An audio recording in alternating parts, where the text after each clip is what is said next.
Several Detroit legends will be honored tomorrow. Here's our Amir Makupson once again introducing us to some familiar faces. I'm a Detroiter for sure. I was born at Harper Hospital. My mom and dad met in Detroit at Harper Hospital. It's a great city, and I'm proud of it. This is home for me. 1986, I came full-time Michigander, turned in my Floridian residency, and came up here and love it up here. It's just so much you could do in Michigan. I come from Toronto. I like going home to Toronto. And for me, in terms of hockey, I couldn't care any less about the Maple Leafs or what they do. I don't wish them any ill will, but I'm all Detroit, I'm all Red Wings, so to me this is home in Toronto. It was great growing up there, but I'm here now. Detroit is a great city. It is full of great people. It has a lot to do and a lot of new things are coming up. We have a rough reputation. I'm aware that not all of it is deserved, and that's not sloughing off the other things. I think we're working on it to try to get together and help. Let's all try to make Detroit wonderful and let other people know it is, because it is, and I don't like for people to talk bad about my city. How did you get into sports broadcasting? Well, one of those things I always wanted to do it, always. I can remember when I was about 8 years old, hearing those guys do the games on the radio, and I thought, what a perfect life that would be. After college and everything, I decided I better try to make my way in this business, and I went to a small station, did some games for free so I could get an audition tape, and then went out and got myself a job in Adrian, Michigan, moved to Lansing, and then to Detroit.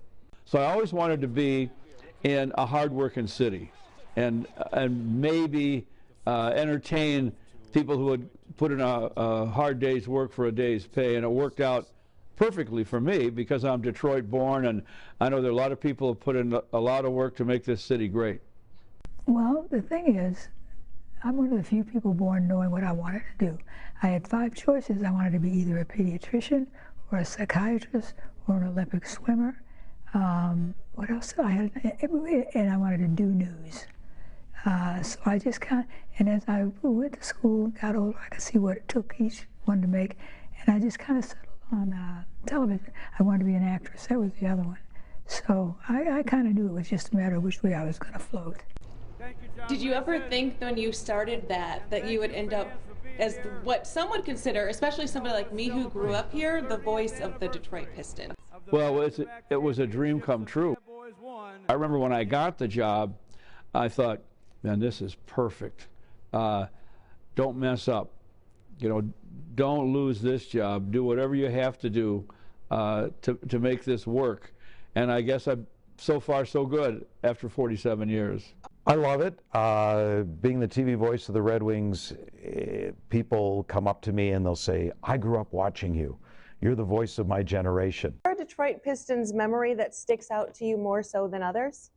I think winning that first championship.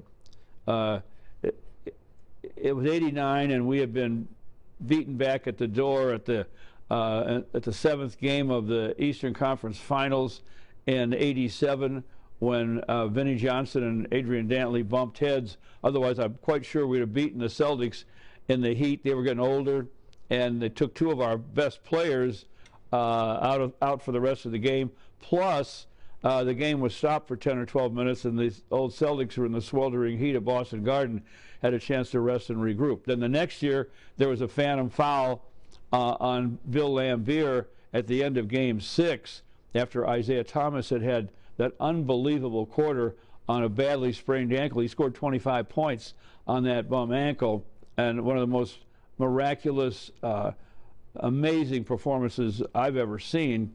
We should have won a title that year. So finally, when they won in '89, Isaiah happened to have the ball, and he threw it up to the rafters at the Forum in L.A., and I said, Isaiah has it, he should have it. He's thrown it up to the rafters, and Detroit's the city of champions again. And that was probably still my favorite call. I don't know if there's one, and I get asked that a lot because there have been so many. I know the great players that we've had come over the boards, from Sergei Fedorov and Pavel Datsyuk and Steve Yzerman and Brendan Shanahan. There are certain ones that may stand out for me, but not where a fan will go, he likes that moment. I can remember even Brendan Shanahan saying to me that his brother called him in Toronto, was watching a Red Wing game, and I picked up the fact that Brendan lifted his foot up to let a pass go through, and I caught it. Okay, great. There was a moment where Brett Hull was in a huge slump, and we were playing, I believe it was the Los Angeles Kings, and he hadn't scored in a lot of games, and I don't know whether it was 15 or something, but for Brett it was weird. And I noticed at the start of the third period, he always used black tape, and I noticed the tape on his stick was white. And I said, maybe Brett Hull is trying to change the slump. And sure enough, he scored. And I said, slump buster. So little things like that that you actually catch within a game because it catches your eye, and I go, okay, I caught it. What was the best part about being a Detroit Lion? Oh, best part, one, blocking for Barry Sanders. That was great. Being able to take care of the little big fella, as I call him. Probably, it's kind of bittersweet, and it's involved in football, but it probably was in 1991. Really, right now was the best season the Lions had, other than the championship seasons. We went 12-4. The reason why I say it was bittersweet was that was the year our teammate Mike Utley got paralyzed during the game. But that was also the best season that the Lions had. So, you know, yeah, we went through that downtime with Mike getting paralyzed and everything. But it was also, like I say, the team came together. And like I say, we had the best season that we've had other than the championship season. So I guess right there, that's my biggest memory, because of seeing how the guys pulled for Mike, how this whole city, how the whole state was behind my teammate Mike Utley. It just made us feel good. That was a moment, Yes. I think, in Detroit history, because even as a child, I remember exactly where I was, the TV that was on, the other player not wanting to move from on top of it. I remember it all. Oh my God. Moment. Yes, you know? So, it really is. You're right. I mean, for me, and the thing about it, I was hurt that game, so I was on the sideline, and I didn't know how serious it was until my ex-teammate Kevin Glover, I seen him walking off the field, and he was crying. And that's when I knew just how serious Mike was hurt. And then for Mike to give us, think about it now, because I know I couldn't have did it, to be paralyzed, the worst part of your life right now, and to give everybody a thumbs up as they're wheeling you off. I mean, it was just phenomenal. And like I say, that's what carried us the rest of that season. And like I said, it was bittersweet, but it was a time that I'll never forget, really. Oh man, I have tons of fond memories. I used to meet really exciting people. Actually, I used to like Christmas time because we would have a party, and you see somebody on a different turf in a different environment. They're different people. So I can remember the Christmas parties, and we just have fun seeing each other, spending time with each other. And no agenda, no work, just let's talk and laugh. Being honored in the 100th year of the Detroit Historical Society is kind of a little bit extra great, because you're getting the notice while they're reaching a milestone. How does that make you feel? Makes it feel like I've reached a milestone, but I don't feel like I'm near the end of anything yet. So I'm honored.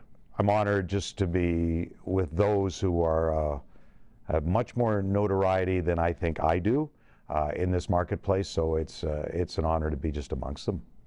I'm excited. I don't know how I got so lucky that it turned out to be my year this year, but the Historical Society is important to all of us, and to help them celebrate their 100th anniversary, I'm very, very happy to do that.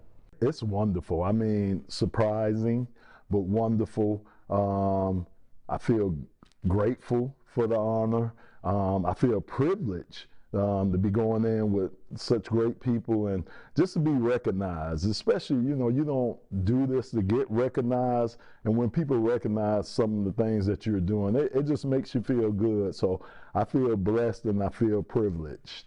It is absolutely wonderful to be recognized by an institution that is as old and solid and trustworthy as the Detroit Historical Society is. I'm surprised, but I'm very pleased, and I'm excited about it. Only girl.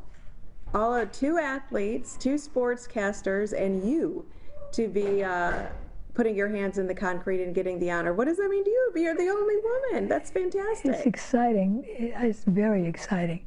You know, that's such a cool thing that you kind of know about because you maybe seen it or heard about it in Hollywood.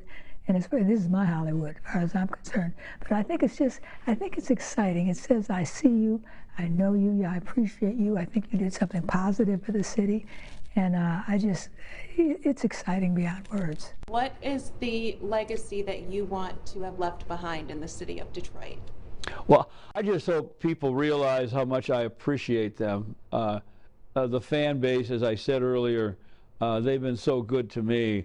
I hope that if they've had half as much fun listening as I've had doing the games, then I'll be satisfied. You know what? I came here as an offensive lineman in 1985, and I said to myself, to make myself known in the city of Detroit, in the state of Michigan, I needed to get out and be charitable. That's what I said I was going to do.